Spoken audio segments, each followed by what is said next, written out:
दोस्तों, चक्कर आना एक कॉमन परेशानी है।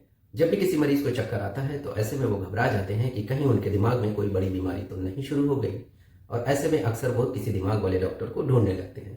जबकि अधिकतर मरीजों में जो चक्कर आने का कारण होता है वो उनके कान में होता है, और इनमें से अधिकतर मरीजों में कान में भी कोई बड़ी बीमारी नहीं होती है। तो इस वीडियो में हम बात करेंगे कि चक्कर आने का क्या कारण होता है। तो चलिए पहले समझते हैं कि चक्कर आना किसे बोलते हैं।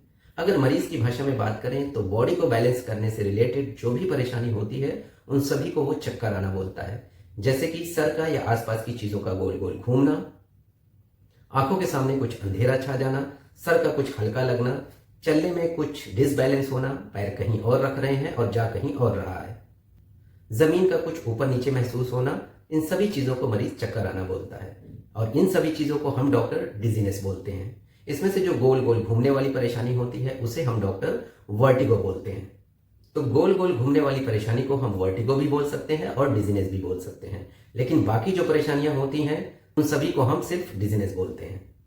तो अगर किसी मरीज को वर्टिगो की परेशानी है तो ज्यादा संभावना है कि बीमारी उसके कान में होगी, लेकिन अगर किसी मरीज को दूसरी तरह का डिजीनेस से रिलेटेड प्रॉब्लम है तो कोई और कारण भी हो सकता है।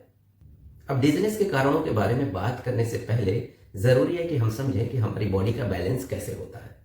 अगर मैं आपसे पूछूं कि हमारे कान का मेन काम क्या है तो आप में से अधिकतर लोग जवाब देंगे सुनना, यानी आवाजों को सुनना।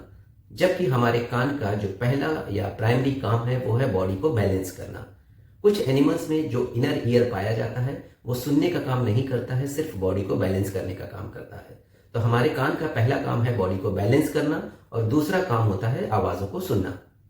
तो कान के बिल्कुल अंदर वेस्टिब्यूल या लैबिरिंथ नाम का एक स्ट्रक्चर होता है जो कि पानी भरी हुई झिल्ली होती है, जो कि बॉडी के अलग अलग मोशन को डिटेक्ट करके पहचान करके ब्रेन को इंफॉर्मेशन पहुंचाता है। और लैबिरिंथ से मिलने वाली इंफॉर्मेशन के बिना पे हमारा जो ब्रेन होता है वो हमारी बॉडी को अलग अलग डायरेक्शन में मेंटेन करता है या बैलेंस करता है। इस बैलेंसिंग में हमारी आंखों का भी रोल होता है, क्योंकि अगर आप अपनी आंख को बंद करके चलना चाहें तो आपको ऐसा लगेगा कि आप अभी गिर जाएंगे या आपको चलने में परेशानी होगी। इसके अलावा हमारी जो मसल्स और बोन्स होती हैं, मस्कुलो स्केलेटल सिस्टम, इसका भी रोल होता है बॉडी को बैलेंस करने में। तो ये तीन चीजें, वेस्टिबुलर सिस्टम जो कि कान में होता है, हमारा आईज और हमारा मस्कुलो स्केलेटल सिस्टम, ये तीनों मिल करके हमारी बॉडी को बैलेंस करते हैं। तो अगर किसी मरीज के मस्कुलो स्केलेटन यानी बोन, जॉइंट्स या मसल्स में वीकनेस हो तो भी बॉडी बैलेंस में प्रॉब्लम आएगी। अगर किसी की आई साइट में या आंख से रिलेटेड कुछ प्रॉब्लम हो तो उसमें भी बॉडी को बैलेंस करने में प्रॉब्लम हो सकती है। लेकिन अधिकतर मरीजों में जो वर्टिगो या डिजीनेस का कारण होता है वो हमारे कान में होता है। तो चलिए अब बात करते हैं कि चक्कर आने का क्या कारण होता है। दोस्तों, चक्कर आने के कारणों को हम वेस्टिबुलर डिसऑर्डर बोलते हैं, यानी जो कान के अंदर वेस्टिब्यूल या लैबिरिंथ है उसका कोई डिसऑर्डर होना। अब वेस्टिबुलर डिसऑर्डर दो टाइप के हो सकते हैं, peripheral vestibular disorder and central vestibular disorder. Peripheral vestibular disorder का मतलब होता है कि जो कान में वेस्टिबुलर ऑर्गन है उसमें कोई प्रॉब्लम हो, या उससे जो नस निकल के ब्रेन तक जा रही है उस नस में कहीं कोई प्रॉब्लम हो। तो इन दोनों को, अगर वेस्टिब्यूल या उससे निकलने वाली नस में प्रॉब्लम होती है तो हम इसे पेरिफेरल वेस्टिबुलर डिसऑर्डर बोलते हैं। फिर ये जो वेस्टिब्यूल की इंफॉर्मेशन जब ब्रेन में पहुंच जाती है तो ब्रेन के जिस सेंटर पे ये इंफॉर्मेशन जाके प्रोसेस होती है, अगर वहां पे कोई प्रॉब्लम हो तब हम इसे सेंट्रल वेस्टिबुलर डिसऑर्डर बोलते हैं। अधिकतर मरीजों में पेरिफेरल वेस्टिबुलर डिसऑर्डर होता है।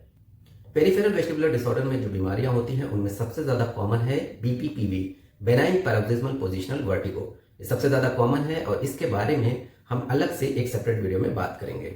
इसके अलावा लैबिरिंथाइटिस यानी वेस्टिब्यूल का इन्फेक्शन हो जाना, वेस्टिबुलर न्यूरोनाइटिस या वेस्टिबुलोटॉक्सिक ड्रग का सेवन करना, इसके अलावा जो वेस्टिब्यूल से नस निकलती है जिसे हम 8वीं नर्व बोलते हैं, उस नस का ट्यूमर होना जिसे हम अकॉस्टिक न्यूरोमा बोलते हैं। अकॉस्टिक न्यूरोमा पे हम एक सेपरेट वीडियो पहले ही बना चुके हैं। जो सेंट्रल वेस्टिबुलर डिसऑर्डर होते हैं इसमें ब्रेन की कोई बीमारी हो सकती है, कोई ब्रेन का ट्यूमर भी हो सकता है, लेकिन ये बहुत ही रेयर होता है। इसके अलावा एनीमिया यानी खून की कमी से भी चक्कर लग सकता है। इसके अलावा ब्लड प्रेशर, शुगर या थायराइड का कम या ज्यादा होने से भी चक्कर हो सकता है। इसके अलावा कुछ मरीजों में साइकोजेनिक होता है, यानी स्ट्रेस या तनाव की वजह से भी चक्कर हो सकता है। तो अगर हम कुल मिला के सबसे ज्यादा कॉमन कारण की बात करें चक्कर आने का, तो उसमें सबसे ज्यादा कॉमन है बीपीपीवी, जो कि कान की परेशानी की वजह से होती है, इनर ईयर की परेशानी की वजह से, और दूसरे नंबर पर आता है माइग्रेन, और तीसरे नंबर पर आता है सर्वाइकल प्रॉब्लम, ये जो गर्दन की रीढ़ की हड्डी होती है उसकी कोई प्रॉब्लम होना। तो ये तीन मोस्ट कॉमन कारण है चक्कर आने के। किसी मरीज में चक्कर आने का कारण कोई पेरिफेरल वेस्टिबुलर डिसऑर्डर है या कोई सेंट्रल वेस्टिबुलर डिसऑर्डर है, ये पता लगाने के लिए एक एक्सरसाइज की जाती है जिसे हम डिक्स हेल्पाइक मैनूवर बोलते हैं। उससे यह आसानी से पता लग जाता है कि चक्कर आने का कारण कोई सेंट्रल कॉज है या कान में है।